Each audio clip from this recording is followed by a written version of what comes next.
નમસ્કાર દર્શક મિત્રો, હું છું એન્કર અર્પિતા પટેલ। દેશભરના તાજા અને સચોટ સમાચાર આપણી ભાષામાં જોવા માટે A1 અભિપ્રાય ન્યૂઝમાં આપનું હાર્દિક સ્વાગત છે। હવે જોઈએ મુખ્ય સમાચાર। ઉપલેટા નગરપાલિકા દ્વારા વંદે માતરમ ગાનને 150 વર્ષ પૂર્ણ થતા સમૂહમાં રાષ્ટ્રગાન કરાયું। આજે સવારે ટાઉન હોલમાં નગરપાલિકાના પ્રમુખ વર્ષાબેન ગજરાની હાજરીમાં રાષ્ટ્રગાન કર્યા બાદ સ્વદેશી અંગે શપથ લીધા હતા। સવારે 10:30 કલાકે ટાઉન હોલમાં નગરપાલિકાના પ્રમુખ, ઉપપ્રમુખ, નગરસેવકો અને પાલિકાના સ્ટાફ દ્વારા સમૂહમાં રાષ્ટ્રગાન કરાયું હતું। રાષ્ટ્રગાન બાદ ભારત માતાની સેવા સન્માન માટે સંકલ્પ લઉં છું કે મારા રોજિંદા જીવનમાં વધુમાં વધુ સ્વદેશી વસ્તુનો ઉપયોગ કરીશ અને અન્ય લોકોને કરાવીશ તેવા શપથ લીધા હતા। અહેવાલ ભાવેશ ગોહિલ, ઉપલેટા।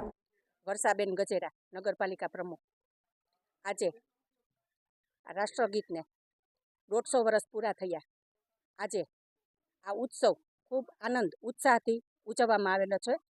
આ રાષ્ટ્રગીત ગાન સાથે મારી નગરપાલિકાની તમામ ટીમ, સભ્યશ્રીઓ, કર્મચારીઓ, સંગઠનના તમામ હોદ્દેદારો, રાજકોટ જિલ્લાના ઉપપ્રમુખ, સિનિયર આગેવાનો સંગઠનના, ઉપલેટાના તમામ આગેવાનો, ભાઈઓ અને બહેનો હાજર રહી આ 150 વર્ષ જે રાષ્ટ્રગીતને પૂરા થયા એ કાર્યક્રમમાં ખૂબ આનંદ ઉત્સાહથી ઉજવવામાં આવ્યો અને બધાએ એમાં હાજરી આપી।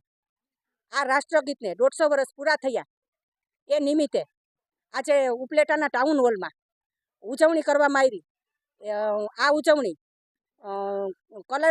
રંગબેરંગી કલરથી રંગોળીઓ કરી, ફૂલથી પણ રંગોળી કરી, ખૂબ જ ફૂલથી સુશોભિત કરી અને આ દિવસ આજનો કાયમીને માટે યાદગાર રહી જાય એવો આનંદ અને ઉત્સાહથી ઉજવવામાં આવ્યો છે।